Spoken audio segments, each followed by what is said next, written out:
Fala, foquetes e foquetos! E aí, pessoal, como é que vocês estão? Estão bem? Preciso nem falar, né? Isso aqui é um conteúdo gravado, você viu aí na introdução, né? Você viu? Então, não estou aqui, tá? Então, se você me mandar boa tarde, bom dia, boa noite, só vou poder responder depois, tá bom? Então, desde já, muito obrigado pela sua presença aqui. Obrigado também por deixar o seu like, obrigado pelos seus comentários, que com certeza vai fazer toda a diferença para esse conteúdo aqui alcançar outras pessoas também, tá? E se você tá chegando depois da intro, é o seguinte, tá vendo essa luzinha vermelha aqui, ó? Indica que é conteúdo gravado, tá bom? Ó, e isso aqui também, o inscreva-se aqui embaixo, também indica que é um conteúdo gravado, beleza? Então, muito obrigado por vocês estarem aqui. Deixem as suas opiniões quanto a esse caso. Você viu a capa, né?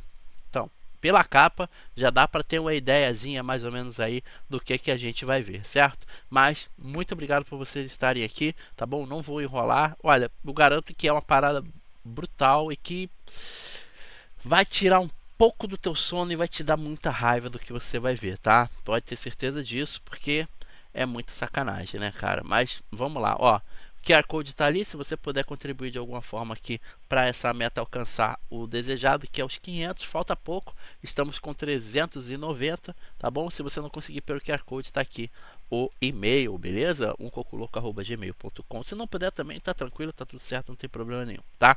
Então é o seguinte, ó, aqui é um conteúdo, tá, do SBT Jornalismo e SBT News, tá bom? E o conteúdo em questão é esse aí que vocês estão vendo. Vou deixar minha contribuição aqui, tá? É esse aí que tá dando o título. Freira Assassis em convento é velada no Paraná. Suspeito confessa crime. Isso aqui já é um pouco antigo, tá? Isso aqui tem um mês, tá bom? Não é tão antigo assim, né? Mas enfim, tá, tem um mês. Então, vem comigo, bora lá. Partiu. Deixa seu comentário aí. Você viu isso aqui antes? Ou tá vendo agora? Deixa aí no comentário. Faz assim. Se você já viu antes, é coisa rápida, tá? Se você já viu antes esse conteúdo aqui, coloca 1 aí no comentário. Se você não viu, coloca 2. Beleza? Só isso. Já vai ajudar pra caramba. Bora lá. Gente, foi velada neste domingo no Paraná a freira que foi morta após a invasão de um convento no interior do estado. O velório da freira Nádia Gavansky, de 82 anos, foi realizado neste convento em Prudentópolis, a cerca de 50 quilômetros de Ivaí, onde ela foi assassinada. Irmã Nádia era natural de Prudentópolis, onde construiu o início da trajetória como religiosa.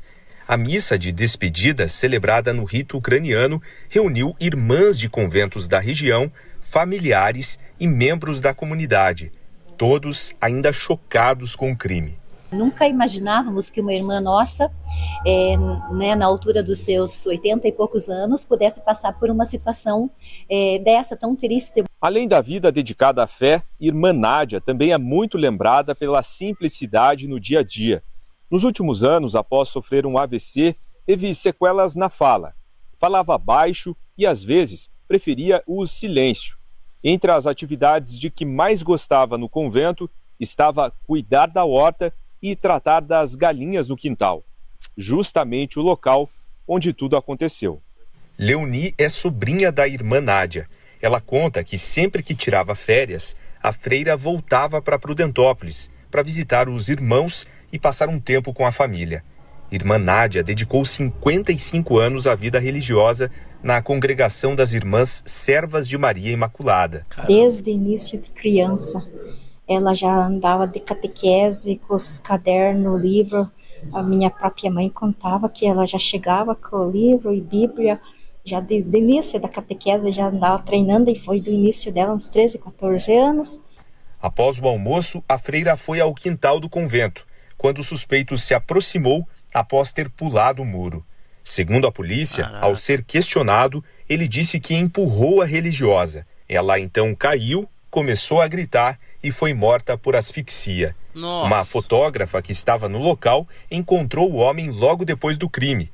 Ela contou à polícia que ele estava nervoso e com as roupas sujas de sangue e teria dito que trabalhava no convento e que havia encontrado a freira caída. Desconfiada, a mulher acionou a polícia e fez imagens do suspeito, que deixou o convento antes da chegada dos policiais. Identificado pelas imagens, o homem de 33 anos foi localizado em casa. Ele tentou fugir. resistiu à prisão, mas foi contido. Em depoimento, o homem, que não teve o nome divulgado, confessou o crime. Disse que havia usado drogas e bebida alcoólica e que decidiu invadir o convento. Ele foi preso por homicídio qualificado. Gente, foi... Cara, como eu disse aqui, tá? Conteúdo do SBT Jornalismo e SBT News. Próximo que a gente vai ver é da investigação criminal. Mas, cara, eu vou falar pra vocês o seguinte. Olha só. É digno ou não de prisão perpétua? De uma prisão perpétua? Cara, matou uma pessoa completamente inocente na casa dos seus 80 e poucos anos, cara. Que perigo ela ia trazer para esse indivíduo de 30 e poucos? Nenhum. Não tem força suficiente, velocidade. É tudo no seu momento, um passo por vez. Simplesmente agiu por efeito dos entorpecentes e do álcool, pô. Fez porque quis fazer. Eu me assustei. Fez porque quis fazer. Por que não dá perpétua para uma praga dessa? Daqui a pouco tá solto. E provavelmente fazendo pior. Em outro estado, porque não vai ser burro de ficar no mesmo estado. Vai se mudar para outro. São coisas assim que deixam o Brasil cada dia mais e mais perigoso para as mulheres. Deixa seu comentário aí sobre isso. Eu falei, mulher avistei ela. Ela perguntou quem que eu era. Ela falou assim, quem você era? Eu falei, não, eu trabalho aqui, não. Daí, eu falei, tá bom então. Daí ela caiu. Ela caiu e ela percebeu que eu não fazia parte do convento. Ela que foi tentar gritar, eu fui na mão na boca dela. Nem eu entendi o que eu fiz. Nesse momento eu estava sob efeito de droga. Sábado. Independente. Tirou a vida de um inocente. Perpétua. 21 de fevereiro de 2026. Congregação das Irmãs Servas da Imaculada Maria da Igreja Greco-Católica Ucraniana. A freira Nádia Gavansky realizava sua rotina. Após o almoço, seguiu ao galinheiro para alimentar os animais e no caminho Vídeos de Iata. passou pelo jardim, cercado de árvores. E momentos depois, a religiosa foi encontrada morta, asfixiada e com sinais de violência sexual. Putz. Isso também... Nossa, mano. Uma morte que chocou o convento, a comunidade de Ivaí e região. E foi descrita como uma mulher de fé, humilde e perseverante, que dedicou mais de 50 anos à vida religiosa. Já o homem de 33 anos havia sido solto da prisão meses antes do crime. Aí. Só prova o que eu falo. É preso, é solto, faz de novo e faz pior. Saiba como a polícia identificou o suspeito agora em mais uma investigação criminal True Crime. Olá, seja bem-vindo a mais uma investigação criminal True Crime. Eu sou Mariana Manetta e aqui nos estúdios nós Gosto dela apresentando, viu? estamos com o professor José Simpática. Nabuco. Muito obrigada pela sua participação, Eu que professor. agradeço, Mariana. Muito obrigado. Para falar de um caso muito difícil e muito delicado, a morte da freira Nádia Gavansky, de 82 anos, que aconteceu em Ivaí, uma cidade que fica no Paraná. Qual as primeiras impressões que a gente tem sobre esse caso, doutor? Bom, é um caso muito chocante, né? Sim. Chocante e cruel. Eu diria que é um caso que ultrapassa a minha capacidade de compreensão do desatino humano. Nós temos aí a cena de um sujeito que invade um convento, se depara com uma freira de mais de 80 anos, uma senhora absolutamente vulnerável e, diante de uma reação dela, de algum susto dela, ela esboça algum tipo de grito, ele passa a agredi-la e mantém com ela a conjunção carnal, ou seja, estuprou essa freira, essa vítima. Uma Caraca. brutalidade, né? Matou por asfixia. Então, um nível de crueldade, uma não só pela forma de matar, nós temos aí a gravidade que está presente no modo de execução do crime, que é a asfixia. Isso é considerado um homicídio qualificado pelo meio cruel, mas também a motivação, né? Uma motivação para ocultar, para garantir alguma impunidade de um crime que ele pretenderia praticar, para assegurar a execução de um crime. E tem também a conjunção carnal, ou seja, a relação sexual que ele mantém com ela mediante violência, né? Então, assim, é de uma gravidade doentia. É de uma gravidade doentia. Porque, obviamente, realmente constatado, eu não sei se está constatado que isso aconteceu, mas se for mesmo constatado que aconteceu mesmo o crime sexo, né? Ele estava muito louco, cara. Muito louco. E a tendência é piorar. É ele fazer pior quando ele for solto. Eu não entendo. Onde estão os governantes nesse momento aí? Onde está o governador, o prefeito da cidade, que não clama para as autoridades maiores uma justiça mais potente para o seu estado? Porque para eles tanto faz, é o que parece, pelo menos, né? O Rio de Janeiro e São Paulo são os estados que mais tem feminicídio no país. Sabiam disso? Complicado, né? Porque os governadores e prefeitos do estado em questão não chegam lá para os grandões lá de Brasília lá e pedem uma sentença mais forte, algo mais forte, sem essa coisa de progressão de pena? Se pegou 40, paga 40 anos, porra. Qual o problema? Se vai aprender ou não, não sei. Se vai ficar vivo até lá ou não, não sei. Se não ficar, é até melhor, porque é um a menos desgraçado fora na sociedade, aqui na nossa sociedade, pô. A gente paga imposto pra quê? Pra ficar com medo? Acho que não. Né? Até porque, se nada nenhuma iniciativa for tomada, pode ter certeza que daqui a 10 anos haverá mais homens no país do que mulheres, por culpa desses malditos que gostam de fazer femine nas mulheres. Extremada, uma coisa realmente repugnante. A culpabilidade, é difícil a gente imaginar um crime com uma culpabilidade mais exacerbada que essa, né? Exato. As informações que nós temos da polícia e do Ministério Público é que um homem de 33 anos pulou no sábado, dia 21 de fevereiro, o muro desse convento, né? A Congregação Irmãs Servas da Imaculada, Igreja Maria Greco-Católica Ucraniana, que fica em Ivaí, uma cidade pequena do Paraná. Ela era freira há 55 anos, ela servia há 55 anos, né? E outras informações que nós temos sobre ela, ao longo do programa a gente vai falar um pouco mais sobre a vida dela, mas que ela ela tinha sofrido um AVC há 3 anos. Então ela estava reaprendendo a falar, falava com muita dificuldade, andava com muita dificuldade, reaprendendo quando a gente passa por aquele processo, não é? Bom, vamos falar então sobre o dia, o momento onde tudo aconteceu.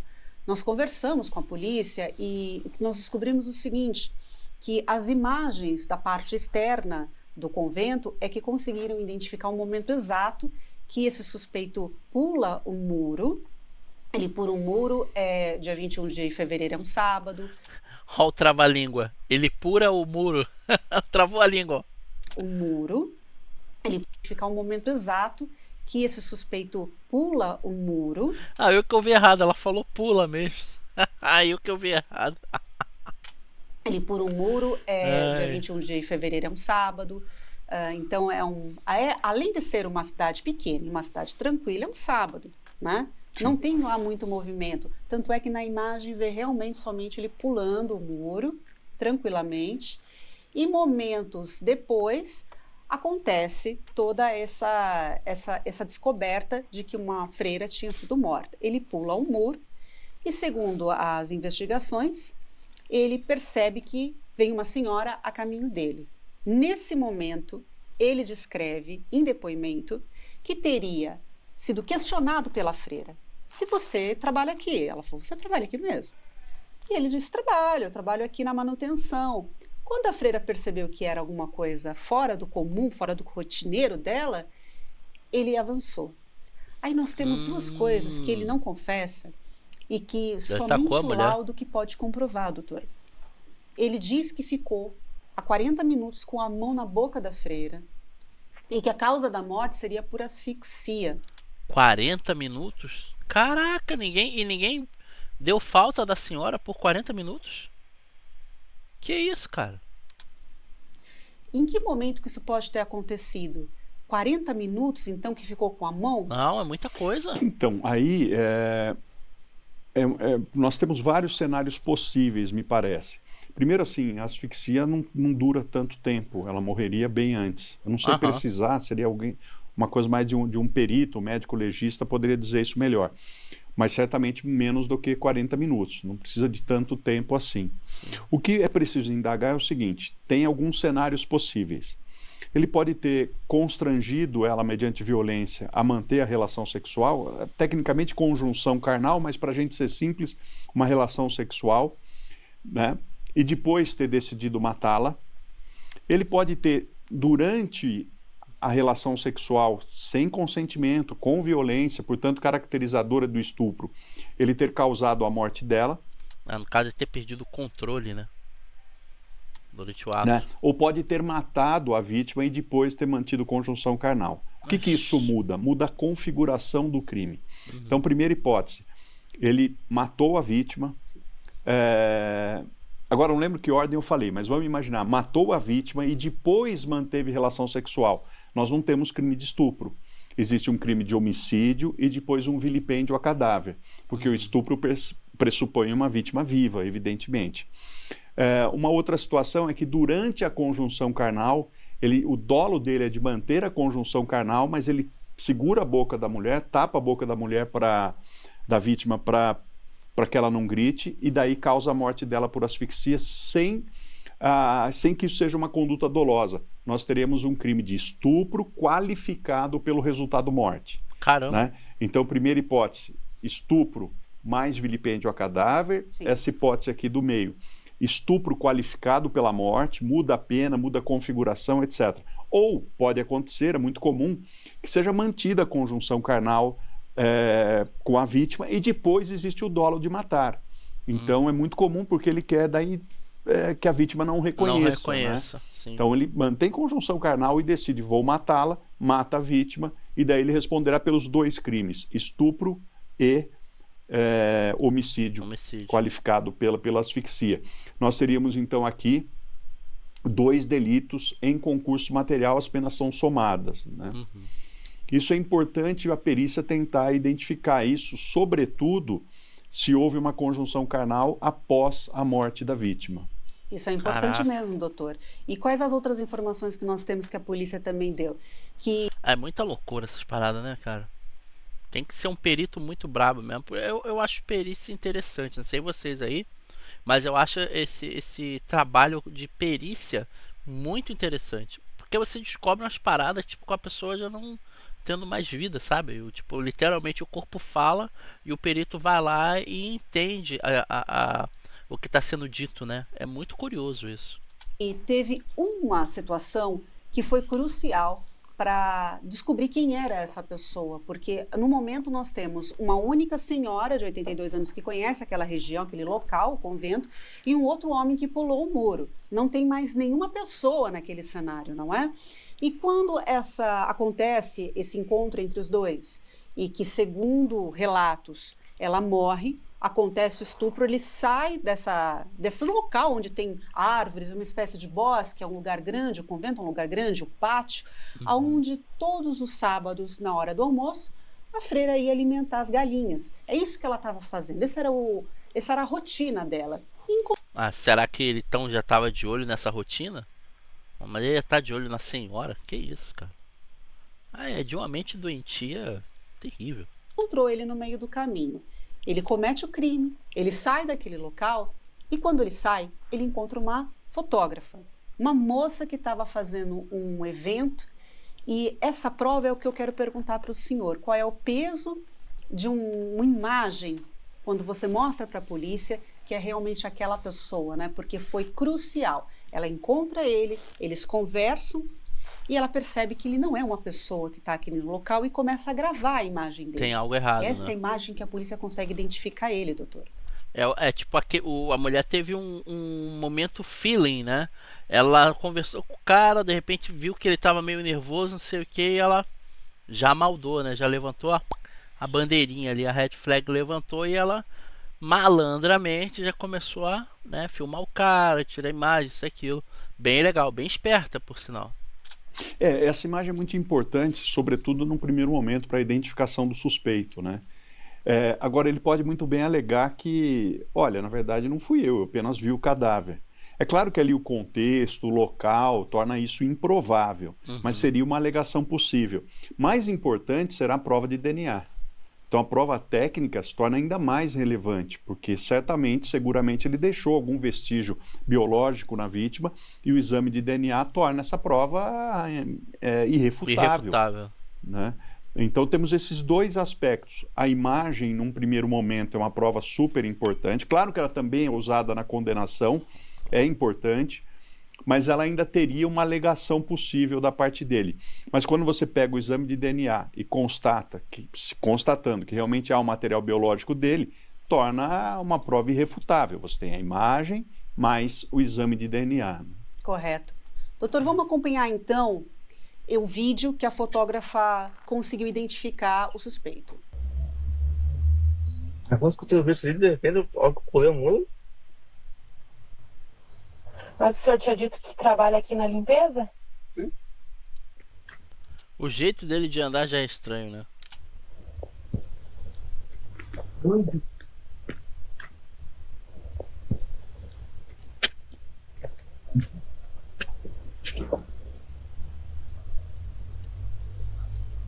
Tá dando uma de malandro ali, né? Ah, sei lá o que ele tá fazendo. Esse é o vídeo que foi apresentado pela polícia.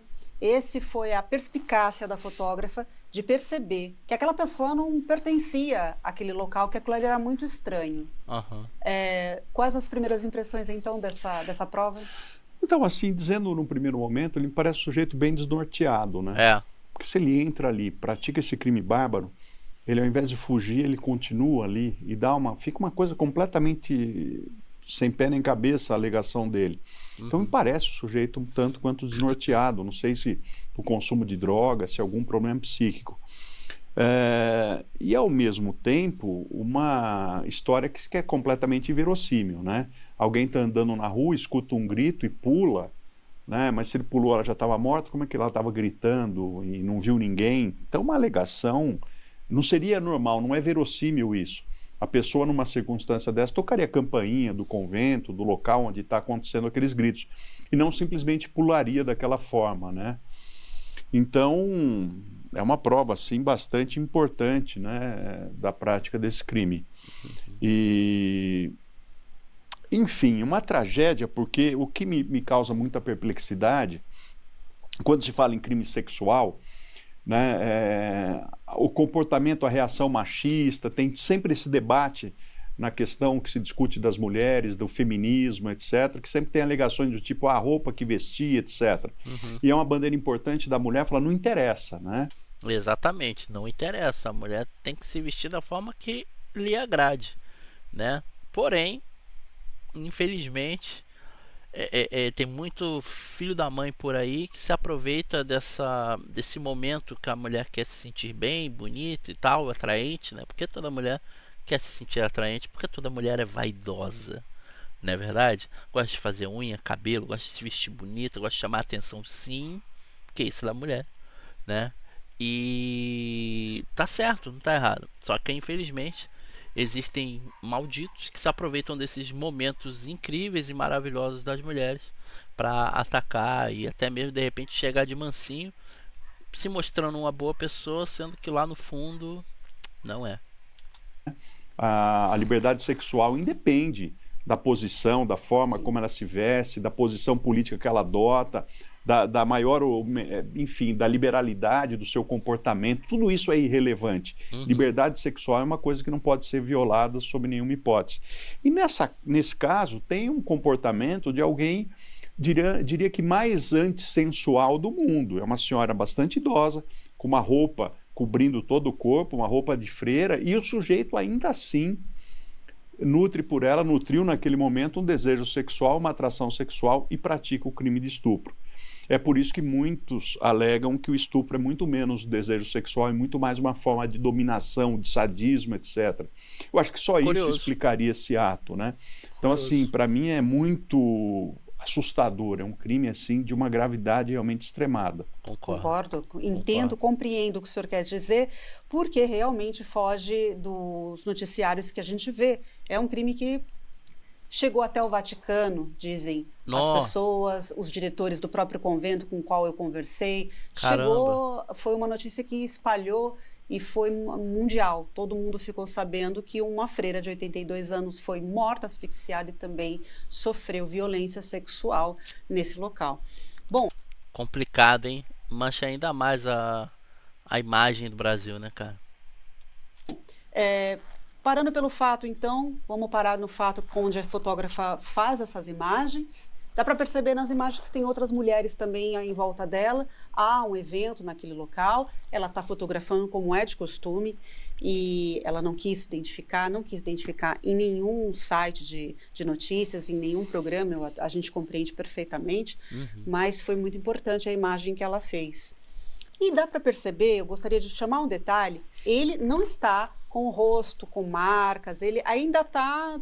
Pode ser que tenha algum arranhão que a gente não tenha percebido, mas ele ainda não está numa aparência que daqui a pouco a gente vai mostrar de como realmente ele ficou horas depois. E daqui a pouco a gente vai entender o porquê.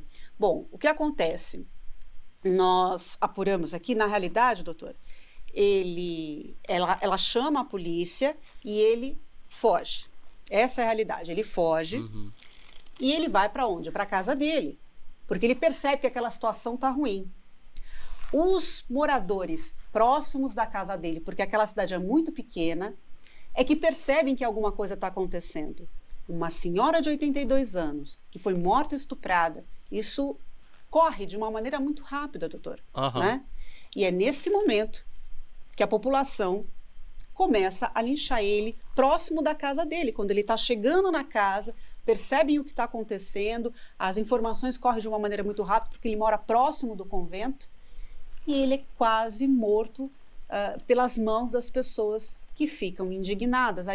Não, tudo bem, mas aí é aquele negócio. Será que eles fizeram isso porque de repente eles já não tinham uma boa fama no lugar? Também? Né? Porque chegaram nele muito rápido. Eu acho, sei lá. Se bem que cidade pequena, né? Mas não sei. O que vocês acham? Eu pergunto, é muito difícil lidar com essa comoção popular, doutor, porque é um crime incomum, uma coisa que foge da nossa capacidade de raciocínio. Sim, é realmente uma coisa muito chocante e é corriqueiro que nesses casos haja uma reação, sobretudo em comunidades pequenas, né? Esse tipo de reação violenta. Eu acho que é importante frisar que uma coisa não exclui a outra, né? O linchamento no Brasil, acontece muito linchamento, aí houve uma tentativa de linchamento e ele é também um crime. Então, de certa forma, é também reflexo dessa sociedade violenta em que vivemos, porque não deixa de ser uma barbárie a população resolver fazer justiça com as próprias mãos, matando uma pessoa mediante violência, pauladas, golpes, e o linchamento é uma coisa muito tenebrosa. Então temos esses dois aspectos, né? Eu sempre me revolto com a violência, seja ela praticada contra uma vítima indefesa ou contra uma pessoa que também cometeu um crime ou é suspeita de tê-lo cometido. É óbvio que a gravidade dos crimes tem variações, há nuances. Sim. Então, de um lado, uma pessoa que mata para roubar, uma pessoa que mata para o estupro ou depois do estupro, a gravidade é muito maior. Claro. Mas mesmo assim, no caso de linchamento, também temos um crime, nesse caso de homicídio. O linchamento não é um crime autônomo, não existe esse nome no Código Penal. Mas temos o crime de homicídio, que é, nesse caso, uma tentativa, ou um homicídio tentado.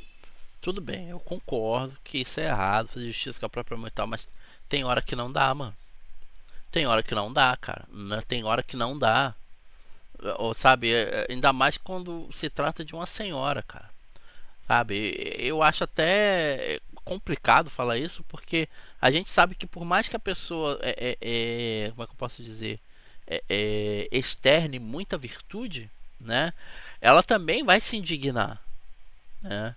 Por exemplo, se fosse com esse senhor que acabou de falar aqui, com alguém de repente conhecido dele ou da família, eu não duvido que ele também teria o seu momento de furor, né? O seu momento de cólera, o seu momento de raiva ali com aquela situação. Porém, cada pessoa age de uma forma, né? Pessoas têm deixam os sentimentos aflorar mais, né? Ficam com muita raiva e decidem partir para cima, né? E ainda mais quando se trata de pessoas inocentes, né? Idosos, adolescentes, crianças, mulheres e por aí vai, né? Então eu acho que assim é complicado, é errado, tudo bem, né? Até porque há uma tentativa de homem mesmo, né? Mas meu irmão, não dá pra ficar quieto não, cara. Não dá não, mano. Não dá não. Não dá mesmo. Não é muito complicado. Porque na hora você não pensa, você só vai, sabe? Né, que está configurado nesse caso. Entendi. Bom, nesse momento que a polícia chega, porque percebe-se que a prova já foi entregue para a polícia, da fotógrafa. Ele percebe que a situação está ficando complicada porque percebe a presença da polícia, percebe que ele vai ser pego em flagrante praticamente, que foi ali onde ele estava, ali próximo do corpo, que vão associar uma coisa com a outra, ele foge para a casa dele e no caminho as pessoas, já sabendo de tudo que estava acontecendo porque ele morava próximo, acabam fazendo justiça com as próprias mãos, como o popular fala, né, doutor? Mas eu achei muito rápido. A polícia começa a escoltar esse homem a caminho da delegacia e nós conversamos com o delegado Hugo Santos, que esteve à frente desse inquérito que já foi finalizado, já foi esclarecido. Ele conta detalhes desse caso e o que o suspeito disse para ele, doutor. Vamos conferir a entrevista com o delegado. Bom, os fatos ocorreram no município de Ivaí, né, dentro desse convento. No início da tarde do fatídico dia, esse sujeito ele teria invadido o convento, tendo pulado o muro desse convento, e no momento que ele pulou esse muro, ele foi encontrado, né? Ele se deparou com a vítima, né? Que estava nessa região que há algumas árvores, como se fosse um bosque, né? No alimentando os animais, e logo percebeu que esse sujeito não fazia parte dos funcionários do convento, né? Nesse momento, ele acabou atacando essa vítima, né? Acabou, enfim, golpeando, foi comprovado também, né, a prática de abuso sexual. E quando esse sujeito, após a prática do crime, estava saindo desse convento, ele se deparou com uma fotógrafa, né, que estava no momento no local dos fatos, trabalhando, fazendo algumas fotografias, e essa testemunha ela foi essencial, na verdade, né, porque ela se deparou com esse sujeito, ela conseguiu identificá-lo, ela reparou que ele apresentava nervosismo, a sua camisa havia algumas marcas de sangue, né, e a região do pescoço com alguns arranhões, né, que são, na verdade, sinais de defesa, né? Ah, então ele tinha marcas ali. Caramba. Que a vítima teria se defendido do seu ataque. Como ela já tinha feito outros trabalhos dentro desse convento, já atuava lá há alguns anos, ela percebeu de pronto que ele não fazia parte do corpo de funcionários. E nesse momento ela teve a sensibilidade de começar a gravar com o seu celular, e essa gravação acabou pegando o rosto dele, né? Em seguida, o sujeito, enfim, apresentou algumas versões conflitantes, que havia encontrado um corpo na região do bosque, que era trabalhador do convento. E após o acionamento da polícia pelo convento e pela fotógrafa, esse sujeito acabou se evadindo do local. Quando a polícia militar chegou ao local para prestar o primeiro atendimento, a testemunha, essa fotógrafa, ela apresentou esse vídeo onde continha a imagem do autor. Como esse autor ele já tem um histórico criminal na cidade de Ivaí, a polícia militar imediatamente o identificou, já sabendo da sua residência, se deslocou imediatamente ao local, tendo encontrado, né, e efetuado a sua prisão em flagrante.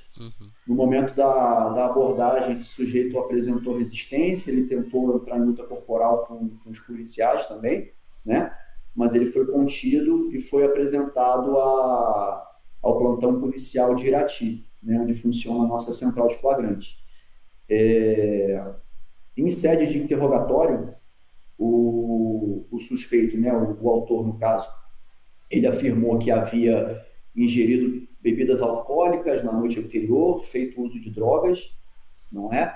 E no momento em que ele entrou, no dia seguinte, no momento em que ele entrou no convento, ele afirmou que estava ouvindo vozes da sua cabeça, dizendo que ele teria que matar alguém. Tentando matar. E... Ele estava tentando dar uma de esquizofrênico, então?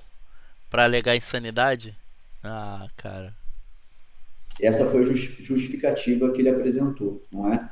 E Malandro. Em relação, quando foi perguntado em relação à prática de abuso sexual, ele negou em sede de interrogatório, disse que tentou silenciar a vítima, acabou, enfim, entrando numa luta corporal, teria tentado fazer ela se calar, colocando a mão na boca da vítima para que ela não gritasse, mas em relação ao abuso sexual, não, ele negou esse fato. Bom, com a prisão dele em flagrante, né, foi dada a ratificação da prisão dele em flagrante pelo delegado plantonista, e em seguida a prisão dele foi convertida em prisão preventiva, né? De posse dessas informações, a Polícia Civil de Imbituva iniciou diversas diligências para que nós angariássemos mais elementos de informação que comprovasse, né, que realmente o autor teria sido esse que foi preso, né, e como se deram as circunstâncias do crime, a motivação.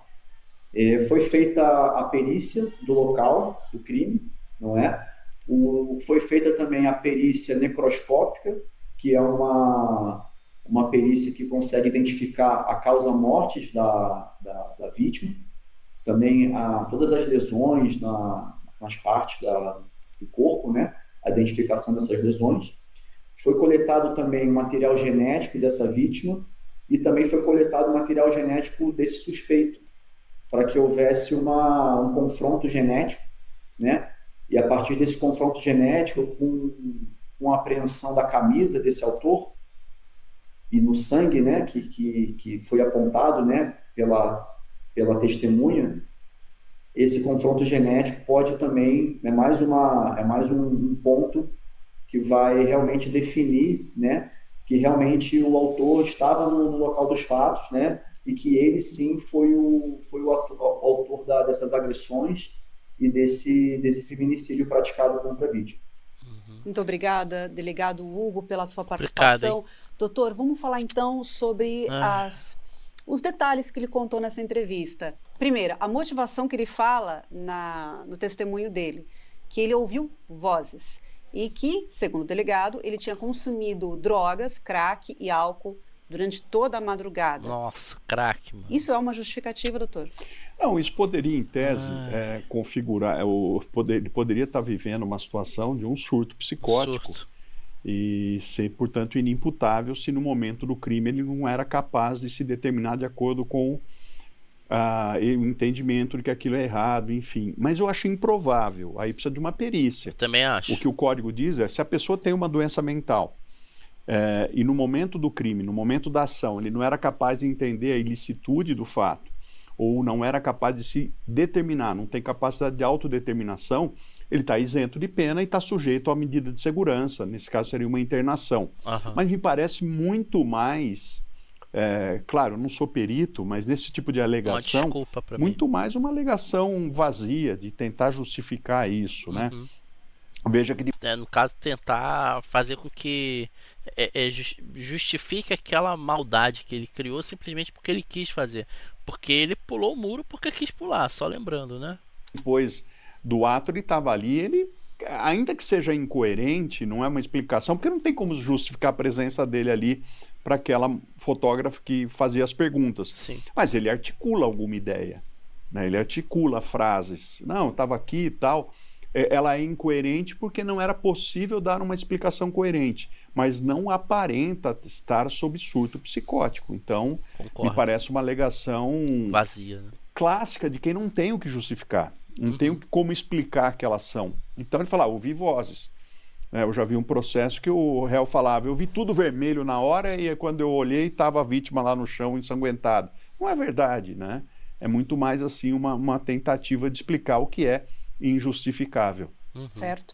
E a respeito da luta corporal que ele chega a mencionar no depoimento, a gente tem uma situação, doutora, onde eu tenho uma mulher de 82 anos que sofreu um AVC, tinha dificuldades, limitações para andar, para falar, para se movimentar, e um homem de 33 anos, aparentemente saudável, aparentemente bem, que fala que entra em luta corporal com essa senhora.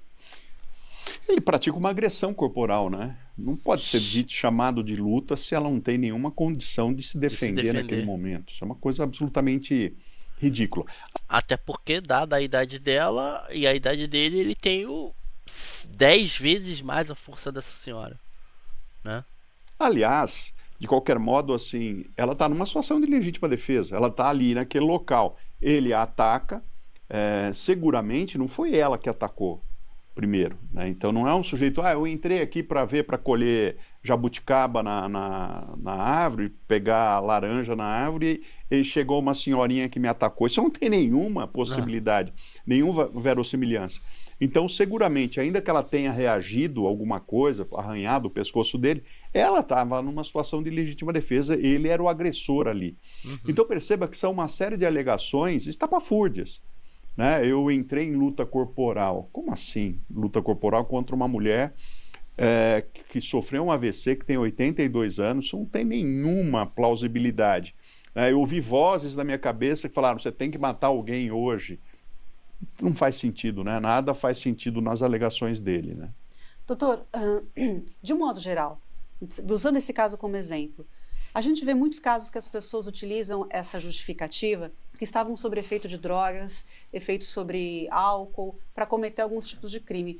Que peso isso ganha no momento, no processo e também no julgamento, né? Quando tudo é esclarecido ali, explicado. Sim, o direito penal tem um grande problema em relação a isso, que seria o seguinte. Bom, uma pessoa ingere uma substância, pode ser álcool, pode ser qualquer outro tipo de droga, e tem a sua consciência alterada. E daí pratica um fato que depois sequer se recorda desse fato. Não me parece que seja o caso aí, ele teria usado no dia anterior, né?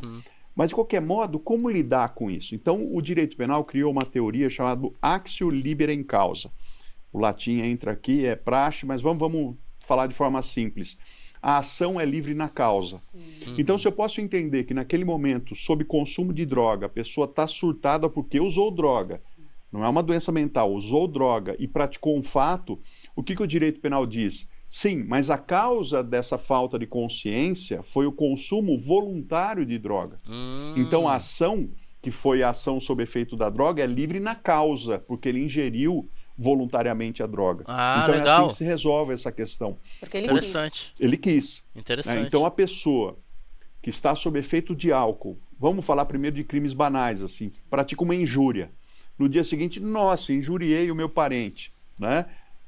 Para o direito penal, isso não tem nenhuma relevância ela estar sob efeito do álcool, porque essa pessoa ingeriu álcool voluntariamente. Então a ação é livre ela causa. A causa foi o álcool, ela tomou cachaça, cerveja, uísque, o que for. Ela tomou livremente. Então, essa falta de consciência pelo consumo de álcool não vai excluir a responsabilidade penal.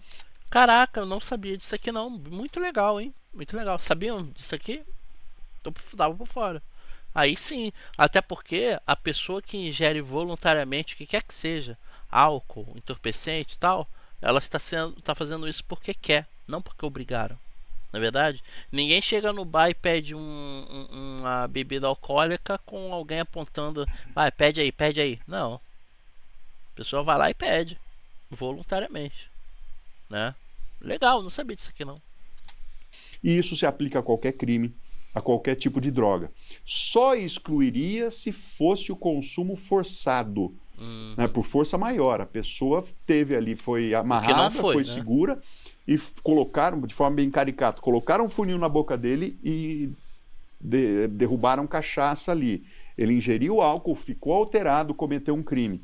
Aí nós teríamos uma situação diferente. Mas veja, isso é de uma improbabilidade muito grande. Só filme. Não é o que se vê normalmente. Então, consumo de droga e consumo de álcool não tem nenhum efeito como alegação defensiva, né?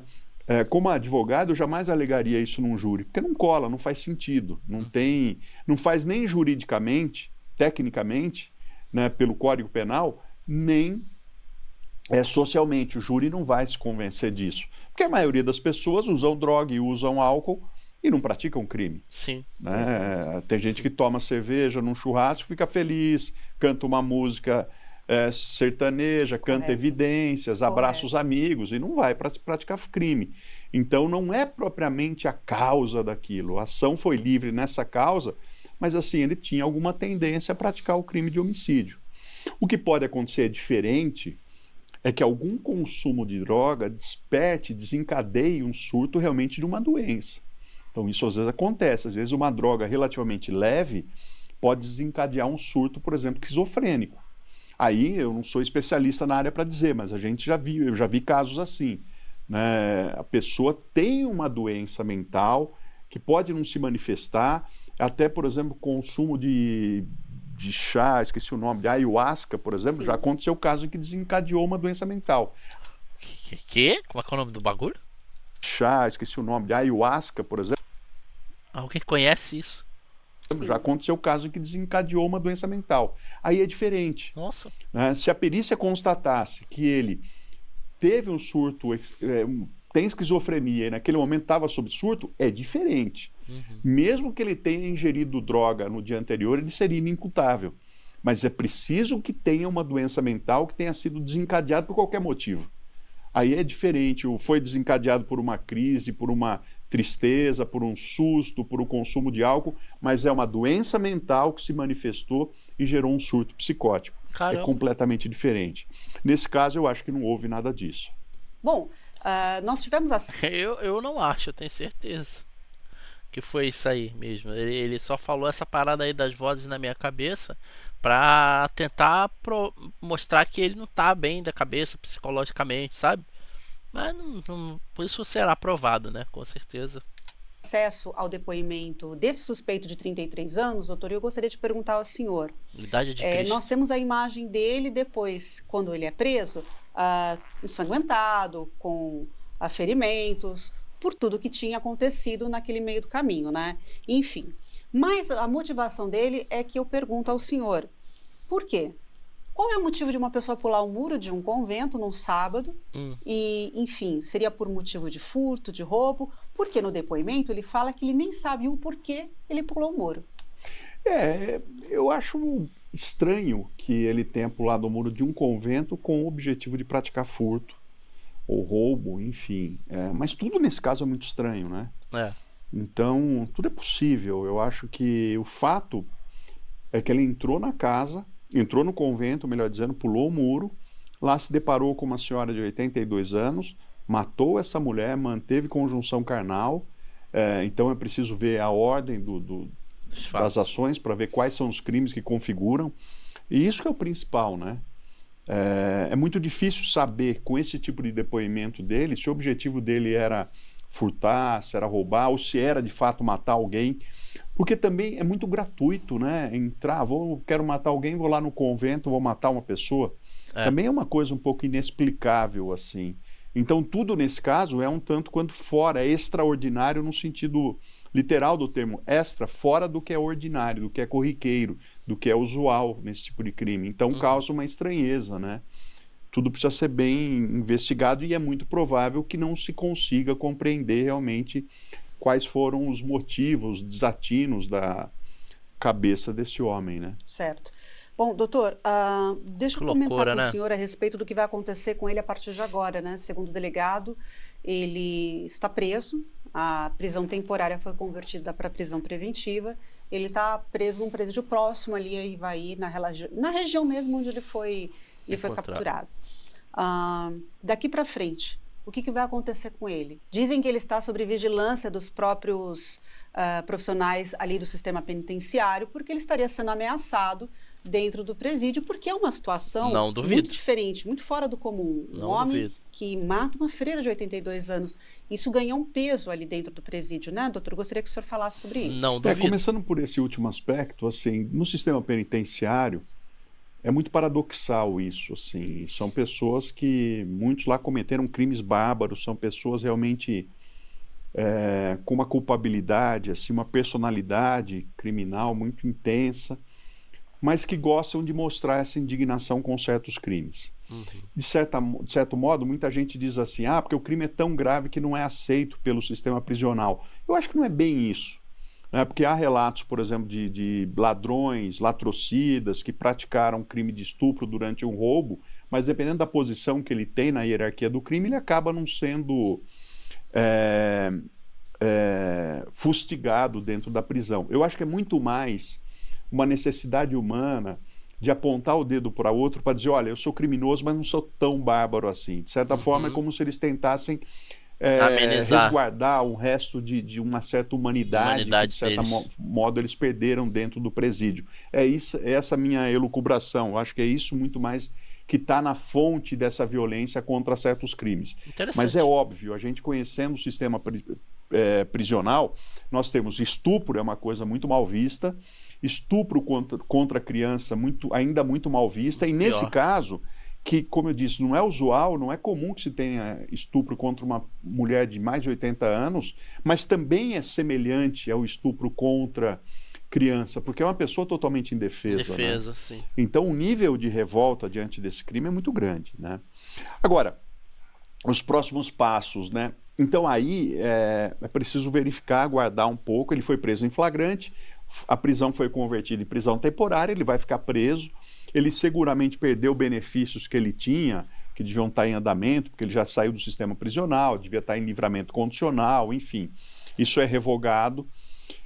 E ele vai aguardar. O que a gente precisa ver é como que será feita a denúncia. Se é crime de homicídio qualificado mais o crime de estupro, daí tudo é julgado pelo tribunal do júri. Mas se for estupro qualificado pela morte, é o juiz singular. Mas aí tem um longo processo e a condenação é bastante provável, né? Como ele já tinha antecedentes, doutor, eu lhe pergunto. Bom, segundo o delegado, ele mesmo afirmou que em dezembro o suspeito saiu, né, por algum benefício que ele tinha direito. Caralho, essa saidinha maldita. Saiu, mas ele continuava a cumprir a pena dele em liberdade. Puta merda. Aí eu lhe pergunto, doutor, uma pessoa que já tem um histórico de homicídios, de roubos, ele volta a sair novamente. Erradíssimo. E em pouco tempo, porque isso aconteceu em dia 21 de fevereiro, se ele saiu em dezembro, ele já comete um outro crime. E com essa magnitude, com essa barbaridade, né, tão grande. Quem é responsável mesmo pela morte da freira Nádia? O responsável é ele, né? Eu acho que, em relação a isso, eu tenho uma posição muito clara, assim. É muito fácil eu chegar aqui e mostrar indignação. Soltaram, etc. Mas veja, a pena tem o seu término. Né? E no Brasil ela é cumprida de forma escalonada, tem progressão de regime, vai do regime fechado para o semiaberto, depois para o regime aberto. O que eu discordo totalmente disso. Não acho que deveria haver progressão de pena para ninguém, mano. Ninguém. Livramento condicional, tudo isso tem uma justificativa, tem uma explicação. Ninguém olha para a maioria dos criminosos que saíram de lá, estavam em livramento condicional, estão trabalhando, por exemplo, ninguém fala, olha, tá vendo como funciona. Mas quando nós nos deparamos com um caso singular como esse, a gente quer, de certa forma, macular todo o sistema de progressão de regimes, que é uma coisa, um sistema adequado. Então, assim, não dá para prever uma barbaridade dessa. Eu não acho que isso é adequado, não. Acho que eu e muitos por aí não acham isso adequado. Um cara que tirou a vida de uma pessoa inocente, né? Ficar livre passar por progressão de pena, ter saidinha. Então, porque assim, na minha visão, tá dando ok pro que ele fez. Não, tudo bem, ele fez isso, foi um deslize e ele tá arrependido agora. Vamos dar uma segunda chance. Vai fazer de novo. Como aconteceu. Ele foi solto e fez besteira de novo. E foi preso de novo. E aí? A progressão de pena funcionou? Eu acho que não. Os profissionais que estão ali atuando, né, o juiz que concedeu o benefício, enfim, não tem como prever isso. Ah, mas vamos acabar com os benefícios, a pena tem que ser cumprida integralmente em regime fechado. Sim. Tá. A hora que acaba a pena, ele sai e comete um crime. Daí você vai falar, bom, então tem que ser prisão perpétua para todo mundo que praticou furto e roubo, que era o caso dele. Né? Não furto e roubo, mas prisão perpétua para quem, de novo, a minha ideia de prisão perpétua é prisão perpétua para as pessoas que tiram a vida de outras pessoas. Prisão perpétua para pessoas que praticam o pedo. Essas sim merecem prisão perpétua. Esse tipo de pessoa, de furto, isso e aquilo, dá a pena dele, sei lá, deu 20 anos, dá 20 anos, cumpre os 20 anos. Saiu, beleza. Se for preso de novo, vai ser preso de novo, vai cumprir mais 20 anos de novo, assim até botar a mão na cabeça e falar, porra, merda que eu tô fazendo. Entendeu? Mas nos casos, eu tô falando de casos hediondos e bárbaros. Esse aí é um caso bárbaro, por exemplo. Então, prisão perpétua, na minha opinião. Então, assim, realmente não é uma coisa previsível esse tipo de coisa, né? O Estado... Mas uma vez que está comprovado, não tem como você dar outro tipo de sei lá, de bater o martelo, sabe? Ele tem o dever de dar segurança, mas a gente é humano, que o Estado não tem condição de dar uma segurança 100%. Então não dá para penalizar o Estado. Não é penalizar o Estado, não seria nem a palavra, né? Mas assim, uma responsabilidade civil do Estado. Podemos sempre questionar a questão da segurança pública. Isso faz parte de política pública. Precisamos de mais segurança pública, como tratar isso, como lidar com esses temas. Mas, assim, responsabilidade civil do Estado, porque uma pessoa comete crime, em qualquer lugar do mundo há crimes. E o Estado não é responsabilizado porque não é viável isso. Não sei se eu me expresso bem, mas a questão é, o crime faz parte da sociedade. Infelizmente, né? Toda sociedade tem crime. É impossível uma sociedade sem crimes. Concordo. E o que existe nós temos que saber lidar com isso, ter uma apuração melhor, ter maior índice de descoberta de crime, de revelação de delito, maior índice de punição. Agora, de qualquer modo, nunca teremos uma segurança 100%, né? Então, porque o que nós temos é uma sensação de segurança, não a segurança em si, né? Vale lembrar isso. Independente se é rico, se é pobre. Veja, a indignação pelo crime, a barbárie do crime, é uma indignação que todos temos. Né? Agora, como lidar com isso não é simplesmente dizendo que tem que acabar com os benefícios de progressão de regime, etc. Eu acho que tem que sim. Vamos para o mapa, vamos saber onde está exatamente no mapa. O convento das Irmãs Servas de Maria Imaculada, que fica em Ivaí, Paraná. Ivaí é perto de Bom Jardim do Sul, perto também de Fojos, né? É nesse espaço ali onde tudo aconteceu. Por isso que algumas pessoas relatam até que é uma espécie de bosque, que é onde fica o galinheiro ali próximo, onde ela teria passado e encontrado, infelizmente, esse suspeito de 33 anos que cometeu esse crime. Esse é o local onde aconteceu. É grande a área verde. Para finalizar, doutor, eu gostaria que o senhor falasse para a gente sobre, reforçasse a justificativa da gente confiar um pouco mais na justiça, porque nem todo o peso das responsabilidades que acontecem com as pessoas é possível colocar dentro do sistema judiciário, como se tudo fosse a responsabilidade disso, né? Como que fica? Não, sabe o que eu acho, assim, o sistema judiciário, a justiça tem uma série de problemas gravíssimos, mas muitas vezes a crítica é muito mais uma crítica enviesada contra um sistema de progressão de regime, contra um sistema de cumprimento de pena que é salutar, que é adequado. Não acho. Então, assim, pegar Desculpa uma pessoa aí, que doutor. está em regime semiaberto, que está em Não livramento condicional e que cometeu um crime, e usar isso para dizer que é contra o livramento condicional, significa dizer que a pena tem que ser cumprida integralmente em regime fechado. Sim, Se isso ocorre, não há nenhum estímulo para a ressocialização. sim. E não há esse cuidado de ir testando a pessoa, sabendo se ela tem condições ou não de viver em liberdade. Então, nós não podemos pegar um caso extremo e usar isso como se fosse um paradigma, porque não é. Porra! E só esse caso aí, um caso extremo, e todos os outros casos de desgraçados que cometem estupro contra adolescentes, contra crianças, contra mulheres, desgraçados que tiram a vida de mulheres, de senhoras idosas, de mãe e filha.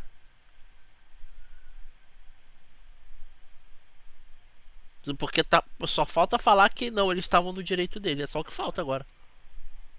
Não deveria haver progressão de pena. Não deveria.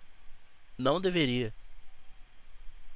Tá? Não deveria. Eles deveriam ficar presos e cumprir sua pena em tempo integral. É isso que deveria acontecer. Se saiu, fez de novo, vai pra prisão de novo e cumpre de novo em tempo integral. Dane-se. Entendeu? Porque só assim as coisas começariam a diminuir. Toda essa violência, todos esses assassinos aí que a gente tem. Entendeu? Mas não. Progressão de pena tá aí. Pagamento de fiança tá aí também. Né? Eu sou totalmente contra pagar fiança, sou totalmente contra progressão de pena, totalmente contra, tá? Saidinha de dias especiais, dia dos pais, dia das mães, Natal. Não deveria, meu irmão. Não deveria. Porque fazer isso é estar passando a mão na cabecinha e dando tapinha nas costas de pessoas que não deveriam estar entre a sociedade. Só deixando claro. A maioria dos casos não terminam dessa forma, desse modo. E insisto, uma pessoa cumpre sua pena, sai e comete um crime bárbaro, eu defenderia a pena de prisão perpétua. Mas para o crime de roubo, para crime de furto, não, isso nem aí não. os Estados Unidos, Concordo. que é um regime altamente penitenciarista, faz isso. Então não tem Isso aí eu muito concordo. sentido a gente... Isso aí eu concordo. De roubo, de não sei o que lá, não. Prisão perpétua não. Agora, quem praticar atos bárbaros como esses sim. Ou outros, como eu mencionei antes, esses sim. Prisão perpétua. Porque uma vez que eles estiverem fora de novo entre a sociedade, farão pior. Pior. Tá? Para sanar não. Para amenizar a sua sede. A sua sede de loucura e a sua sede de sangue. Tá? A gente ficar apontando o dedo para isso, para esse tipo de situação. Imaginemos que ele tivesse entrado lá e fosse primário. Né? Há casos de pessoas primárias que cometem crimes bárbaros. Não e daí? Né? Onde que a justiça errou nesse caso? Não é, o problema é do indivíduo. A questão é, nós temos que fazer ocorrendo um fato desse. Outra coisa que eu sou contra, réu primário. Totalmente contra. Fazer uma prova bem feita, condenar esse sujeito e que ele pegue uma pena bastante alta e seja cumprida essa pena. Bom, eu vou pedir a gentileza do pessoal colocar a foto da freira Nádia, porque eu gostaria muito de falar sobre ela. Ela nasceu em 18 de maio de 1946. Caramba. Ela entrou para a vida religiosa em 1971. Faz muito tempo, ela se dedicava, realizou o noviciado em 8 de dezembro no mesmo ano. Ela foi professora de votos, ela fez votos perpétuos em 1979. Ao longo desse tempo, ela já trabalhou nas cidades de Irati, Ivaí, São Pedro, Esperança, Itapará, Marcondes, Marcelino, Ponte Alta e Prudentópolis. Era uma freira que gostava de trabalhar nas cidades ali do interior do Paraná. Gostava de fazer o que ela fazia. Era muito ativa, né? E com isso a gente finaliza agradecendo a presença do senhor doutor professor José Nabuco. Muito obrigada pela sua participação. Eu que agradeço, Mariana. Muito obrigado. E dizendo aqui as suas redes sociais, @José Nabuco Filho, acompanhe também o professor no Instagram. Agradecemos a você também que esteve conosco em mais um Investigação Criminal True Crime Curta e comenta as nossas páginas, as nossas redes sociais e aproveite para conhecer e para acompanhar o IC News, que é o nosso site de jornalismo investigativo. Por fim, estarão aparecendo na sua tela os procurados pela Interpol. Se você tiver alguma informação, entre em contato com as autoridades competentes. Muito obrigada e até a próxima. Eu gosto dessa moça, cara. Ela manda bem pra caramba. Então esse aí foi investigação criminal, tá bom? Investigação criminal. E olha, vou falar pra vocês, cara. Essas paradas de progressão de pena, réu primário, saidinha de fim de ano. Cara, eu sou contra tudo isso aí, cara. Mas é o que o cara falou aqui, o senhor falou, né? O professor Nabuco. Dar esse tipo de pena pra quem, sei lá, furta alguma coisa e é preso? Não isso. Não isso. Mas que ele cumpre sua totalidade, pelo menos, entendeu? Ah, sei lá, pegou 5 anos de reclusão. Entendeu? Cumpre os 5. Cumpre os 5. Não precisa sair antes, não precisa ter saídinha de fim de ano, não. Pra aprender mesmo. Cumpre os 5. Fez de novo? Ah, é preso de novo. Cumpre 5. Entendeu?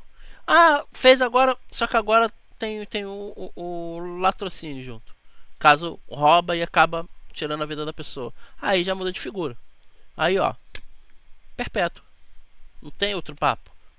Entendeu? Não tem a ideia de se é réu primário. Não tem a ideia de pagar fiança. Sem a ideia de progressão de pena. Sem a ideia de saidinha de fim de ano. Tem que pagar pelo erro que cometeu, pô. Entendeu? Tem que pagar pelo erro que cometeu. Não é pagar dessa forma. Ah, coitado, poxa, ele errou, vamos dar uma segunda chance. Não.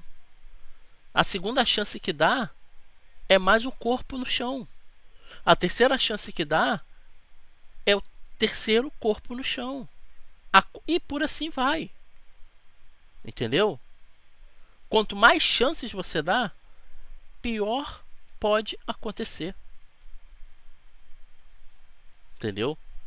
Isso é minha opinião, obviamente, né? Mas o Brasil, do jeito que é, não tem um lugar para dar uma prisão perpétua a esse tipo de gente. Não tem. Aí acaba que os populares, em seu momento de cólera, de raiva, parte para cima. E tão errado ainda? Não acho, não. Não acho que estão errados. Porque a justiça praticamente não se cumpre, pô. Aí eu falo, se esse cara aí fosse réu primário, por exemplo, não ia nem ficar preso. Nem preso ficaria. Tá? Porque é réu primário. O que ia acontecer?